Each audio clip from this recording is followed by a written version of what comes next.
Xiao Mei's kind of battle arena style like competition that she had everyone go through in order to get the information that they wanted is now at a close. And from this chapter we got a lot of lore and I guess information just kind of building up towards the future arc. So obviously where it left off, Mora overcame the replica, quote unquote, of Valkyrie, and it turns out it was just a training robot disguised to look like her, who it was pretty much just set up to kind of like do the best like that it could of trying to be Valkyrie. And before it was like, okay, yeah, it's a replica. It's not gonna have the same level of experience and skill.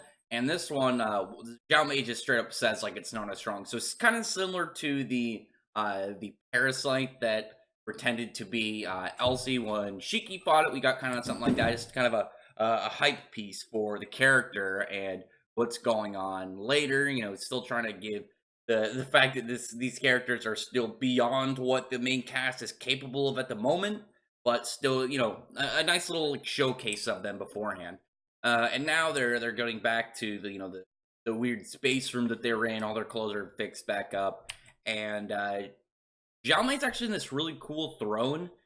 Pretty. It's got like this very simplistic yet interesting design to it. I'd say, like in itself is really plain. It's like this white, uh, seemingly white throne. I assume because obviously the manga is black and white, but it's got this obviously different shape to it. The fact that it's really tall. Versus like any crazy like aspects. So if you look back, something like Margear's throne was covered in all like weird like gouge marks and spikes and skulls and lots of like really cool like aspects to it. Whereas this is just a really really weird looking one. I guess the other one was really weird too. Depends on your opinion.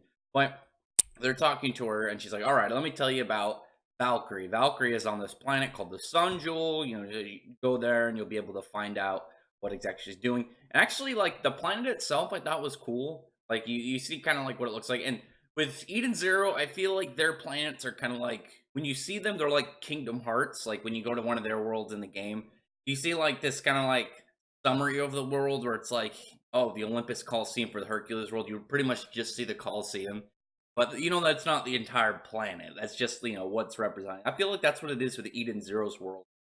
Um, but I really like the jewel ring around. I thought that was really cool. And they're like, okay, cool, let's go. Thanks for helping us out, Xiao Mei. We're heading out, we're heading out of here. And she's like, hang on, I got one more thing to give you guys. Since you're so kind as to give me entertainment. Talk about how she knows that they're seeking Mother, and she confirms that Mother exists. She's somewhere out in the universe, and that the power that she has actually was obtained from her. The fact that she has this space time ability and like she doesn't so far she doesn't come off as powerful from Xiao Mei. It seems more like she's just all knowing.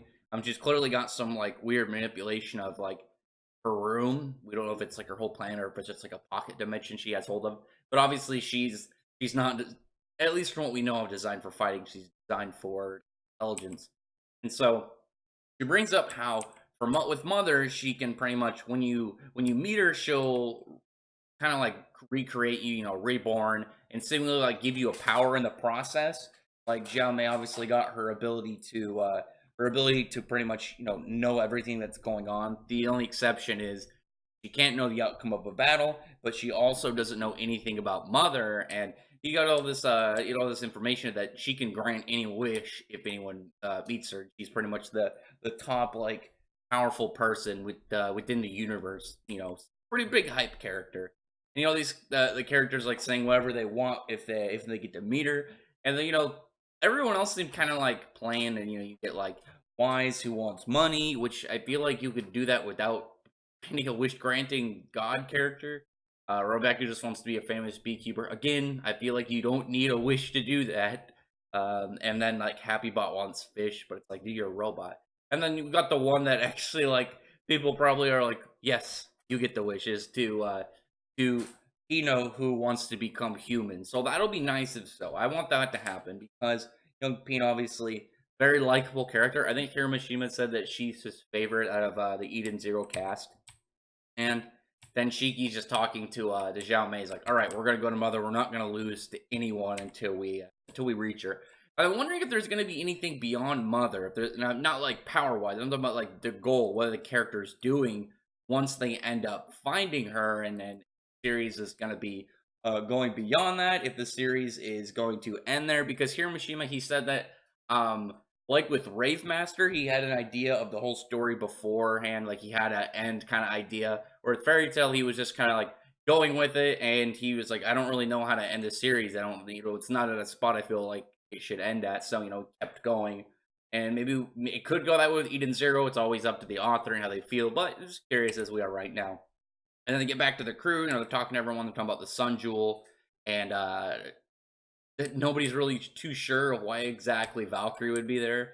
And obviously Moskowitz, every single time this dude's panel, he's trying to push that button. I'm so curious to what that button on his stomach does.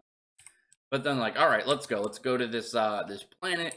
And from there, Xiao Mei is just like talking about like what is there? What does she know? Because she's like, they're gonna meet something special in there. There's something important.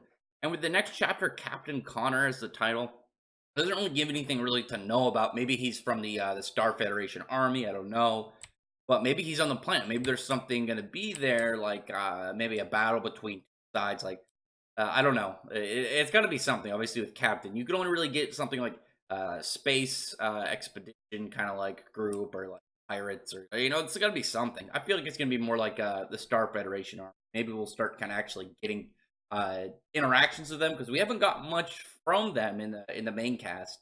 So interesting chapter. Mostly lore and just kind of like exposition, finding out more about what they're doing, some more about going on, and just all around like building up towards the next arc. We got this little mini arc in between these two, and I'm super curious what Drek and Joe's doing. I really hope he's involved in this arc because dude's super cool.